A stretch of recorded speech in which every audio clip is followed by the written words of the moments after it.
वंदे मातरम। मैं विजय ठाकरे आपका स्वागत करता हूं स्टेप अप एकेडमी पर। आज हम लोग बात करने वाले क्लास 11th के जो मेरे स्टूडेंट्स हैं, मैं लेके आया हूं उनके लिए कुछ खास।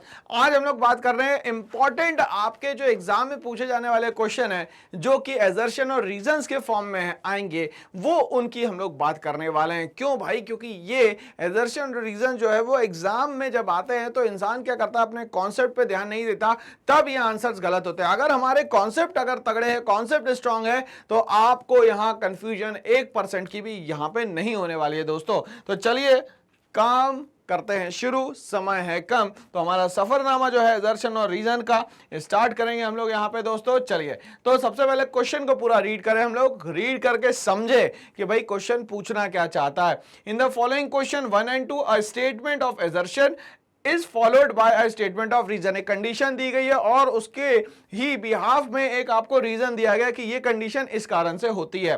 Choose the correct alternative among those given below. Number 1, alternatives की हम लोग बात करें, both assertion and reason are true and reason is the correct explanation of assertion.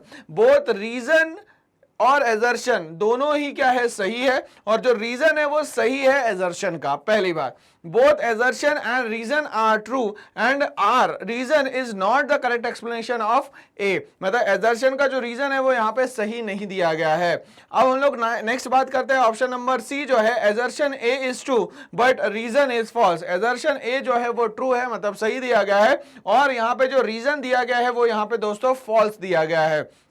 Assertion false दिया गया है और रीजन जो है यहाँ पे ट्रू दिया गया है। तो इस तरीके से देखा जाए तो ये आपको ऑप्शंस दिए गए हैं और ऑप्शंस को याद रखना जरूरी है एग्जाम में। ऑप्शन गलत तो सब कुछ गलत, भले ही आपका कॉन्सेप्ट सही क्यों ना हो। चलिए, तो यहाँ पे हम लोगों को कहानी समझ में आ गई और अब हम लोगों से क्वेश्चन पूछा गया है, scarcity is the root cause of all economic problem. Scarcity जो है सभी इकोनॉमिक प्रॉब्लम की जड़ है या तो कारण है। बिल्कुल सही बात कही गई है कि भाई जो स्कैरसिटी है ये सारी इकोनॉमिक प्रॉब्लम्स की क्या है भाई, जड़ है या प्रॉब्लम है। ठीक है, तो ये सही दिया गया है।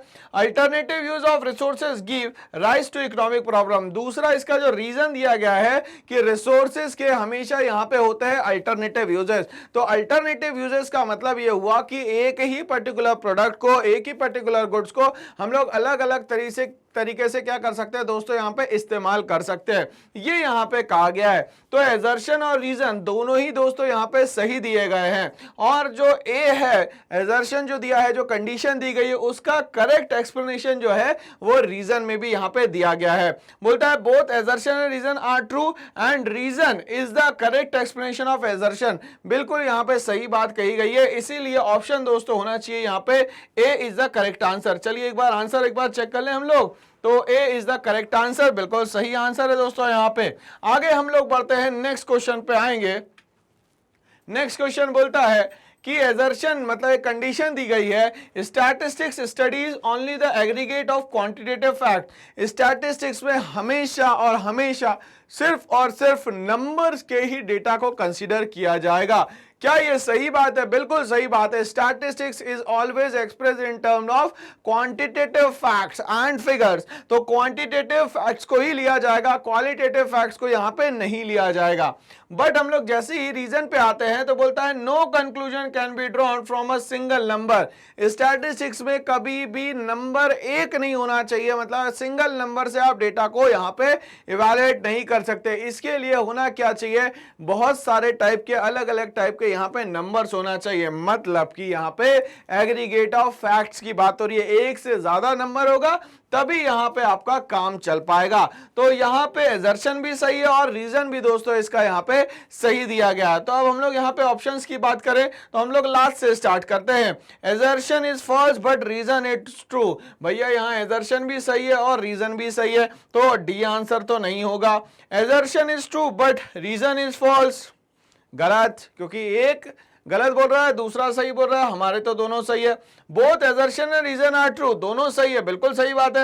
And reason is not the correct explanation of assertion, reason जो है करेक्ट एक्सप्लेनेशन नहीं है एजर्शन का, ये बात भी गलत दी गई है। मतलब हमारे पास बचा क्या है भाई, ये अब देख लेते हैं इसको भी कि भाई सही है कि नहीं है। Both assertion and reason are true and reason is the correct explanation of assertion. Reason जो है कहीं ना कहीं करेक्ट एक्सप्लेनेशन है किसका भाई, एजर्शन का।